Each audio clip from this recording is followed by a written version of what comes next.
अस्सलाम वालेकुम prep class. बेटा आज हमारा 30 तारीख का काम है ट्यूसडे में, ठीक है। फर्स्ट टर्म हमने स्टार्ट कर दी है।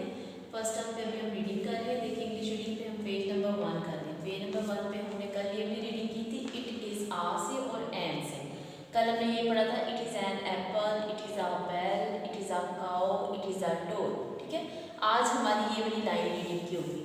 It is an egg, it is a frog, it is a gate, it is a hut, ठीक है। आपने घर में इसी तरह रीडिंग करनी है। उर्दू रीडिंग पे देखिए, उर्दू रीडिंग हमारी जो चंबेली की बुक है, चंबेली की बुक पे हमारा ये पेज नंबर 2, पेज नंबर 2 पे लिखा हुआ लिखिए।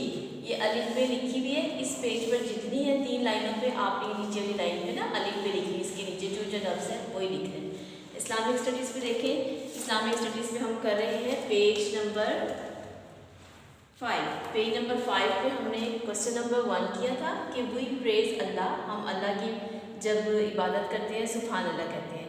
वी थैंक यू अल्लाह, जब हम अल्लाह का शुक्र अदा करते हैं तो हम क्या कहते हैं अल्हम्दुलिल्लाह, ठीक है। ये हमारा इस्लामिक स्टडीज़ पे सवाल है अल्हम्दुलिल्लाह। ये आपका 30 तारीख का काम है, आपने इसको करना है।